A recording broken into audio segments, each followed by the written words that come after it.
ebitongole bya gavumenti we binava obuweereza bwa kadobonkana nga kwira mwami Henry Honorable Brenda lwaki omukuzi guno publicity etandise okuba negative mbona nimwelera abakamwe nolisi mwerwanako muntu yava yakati ndikwenda bakobera ombaka wemwe yakobi atinati eriyo niyo najja wantu nayagano lya akati buti edachike disoka dibaddange diraku kandogere mwedomo bakabuti ayenga ali umbaka buti yankobye takabenda ebintu bino twatukali ku politics ono omuntu nobanga ekintu kyolikola kyo kuzimba ti kibi abana balinengere bali kukichusangamu speed yeno teri kuba kutula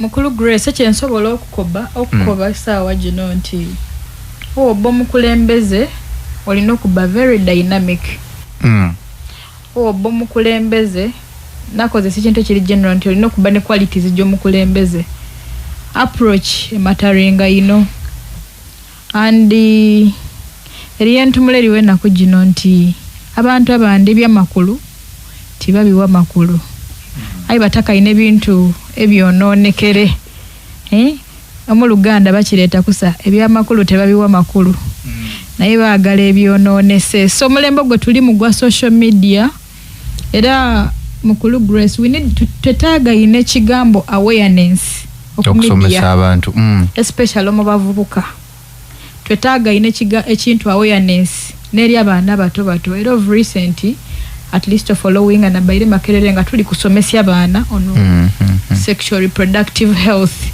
and the digital impact so ekintu ekyo not relating because these are social issues abande betu ignoringa atenga ensi etyo bwe likutambula in real life so nze nina a system ngo wenko nyonyoire nti banga decentralization nto obomu kulembeze toba wenka chovobona balonda obone system ya president Museveni alina ba RDCs alina ba ISO alina ba DISO resource ba reporting at all levels so na isoba kulembeze toba wenka omubiri guli gumo olina 15 sub counties na ku example ye wange olwa hati ronka bambikire nyimbo ti 10 in both constituencies omu constituency jombi ati ane baba kubikire no ba ntindi kwabayo esawa gino buti enazuira wane sawa musanvu obati we konega dumire tetoire na wampiti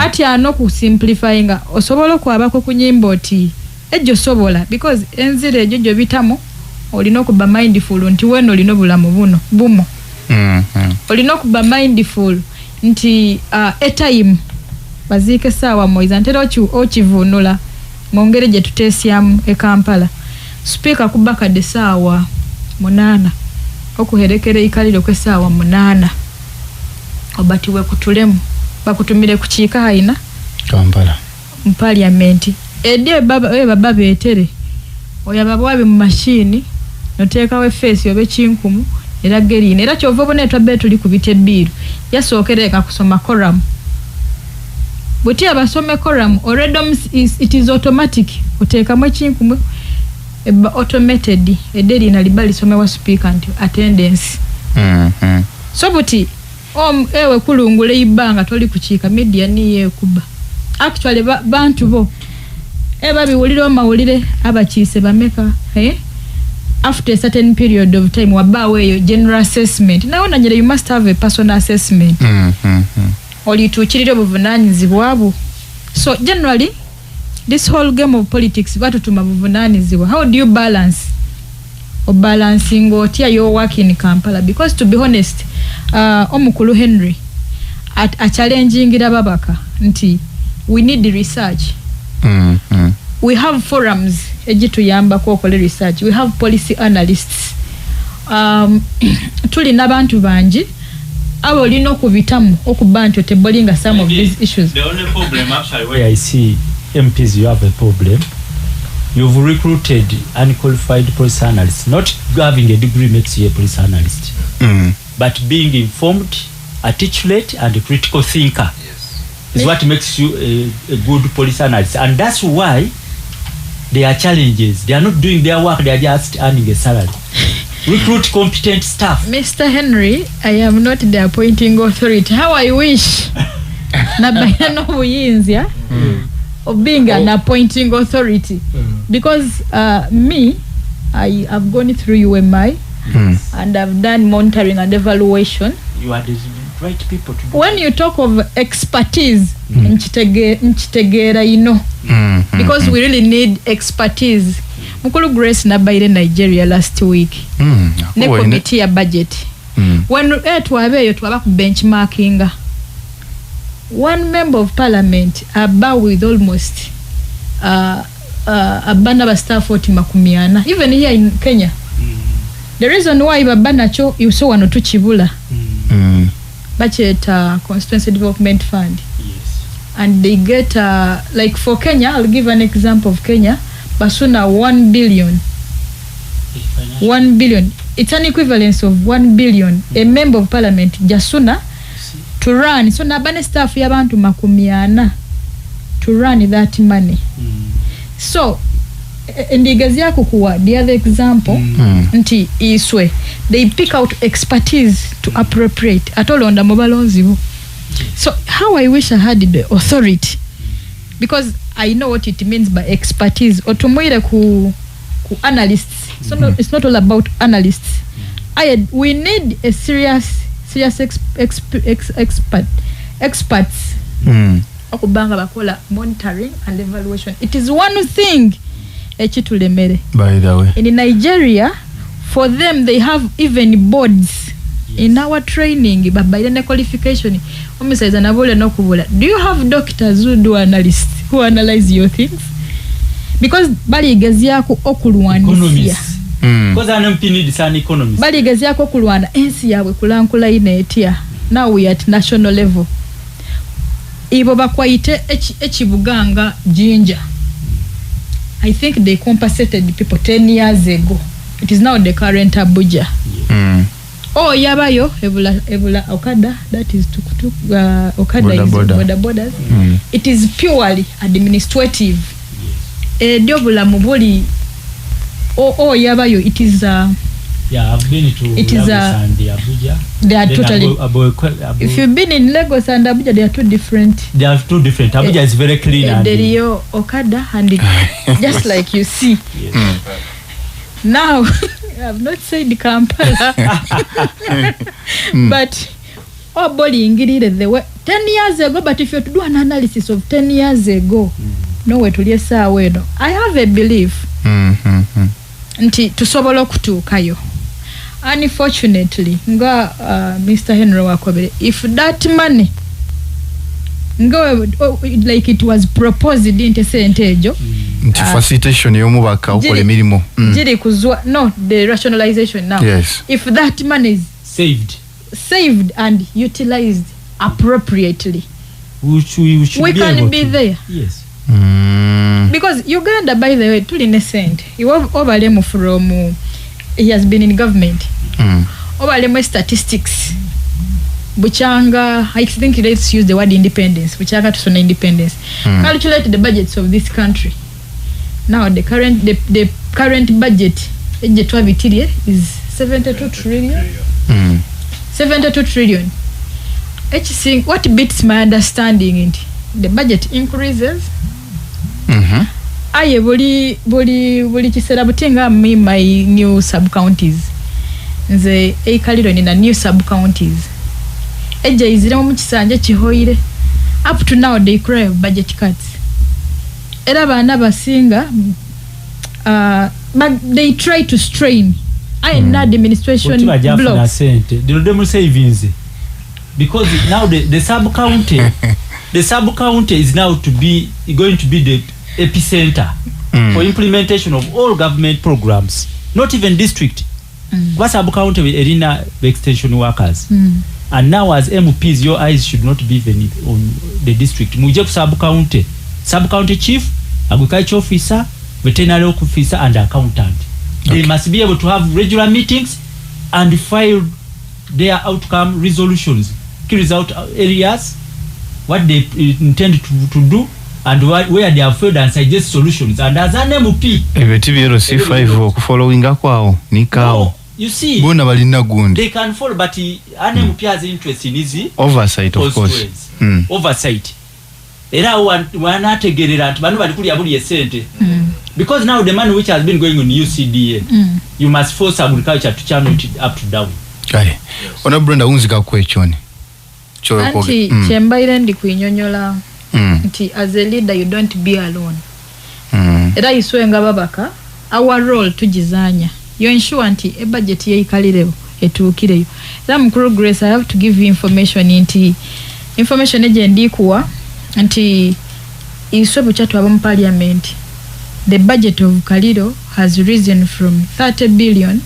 It is now at 47 billion. Eje babitirie. So Mukulu Henry, echinto ekyo tumuireku, it has to be a combined effort. And this comes back to us leaders swena bakulembeze nti tulina okuplaying our roles as stakeholders at all levels. Ndikwaba ku example waliwo embereri ku districts, we employ our own abana baisube tuwe mirimo era nze ne bali aba civil servant siva beikaliro kubanga iswe tukwate budget tuji no making sure ante budget etuukire ikaliro nao kutema ngo bokobere kuli na kubakwa district nao ngo okobere nti sub county. Just an example of the PDM onti it goes directly eyaba direct paka ku parish level ate echenja ulonti akasente katukira ku individual. Okay. So Mukulu Grace, in such a system of decentralization, we all need a combined effort.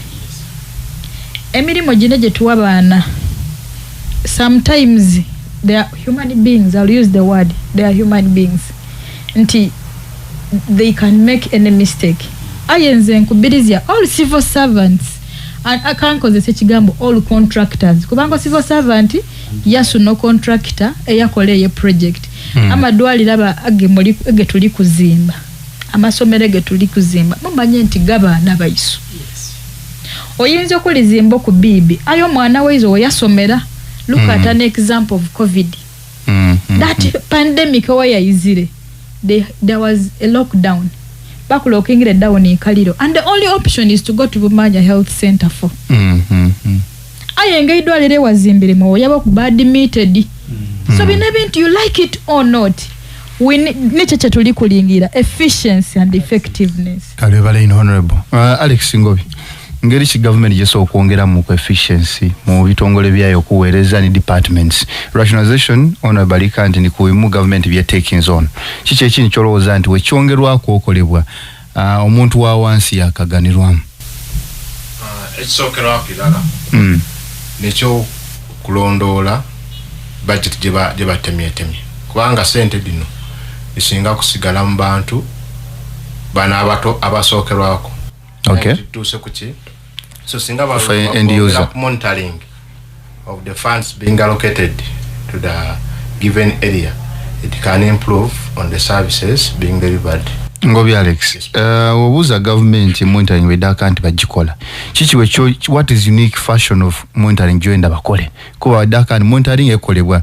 Era ndeta ano ada disi mulaida kubati. Tuwawe tulukulambula ebyakolebwa government.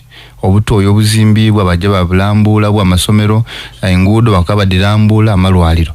What is the monitoring jolu kwogerako? So chenegezako koba ti tuli bantu ala DC oba maintenance wala koba nti tuli chikola ayenga tichiri kolebwa ayi bani abaida niba checking, that is the Auditor General's office. But obuzibu buli ku Auditor General's office but taking along to do the audits singa banguwa kukola ku audits bande we ategera nti either chebali ko bantu monitoring eri bali jikola obati bali jikola kubanga olutayisobola ko bantu tuli kola monitoring when people are still suffering. So singa ba improving up mu audits daibwe nibale makumala myaka 2-3 okola audits yambye kutegera ekibuzo choina na kibuza ku Auditor General yankoba nti mu auditing muri mchebeta internal auditors ababa abalina okudetectinga nti wano ajja kuba wiiwe sente, and so government is swinging into action very fast. Then banabaida externals bajja okuida nga already internal alina okuba kukyakoze ekyokubiri audit reports difuluma buli mwaka. The new audit act jabakola yatolawo kyebayita pre-audit. If it were to akayigram government that was I entered government in 1994. Twainanga kyebayitanga pre-audit nga before you spend any money auditor ya kibitamu.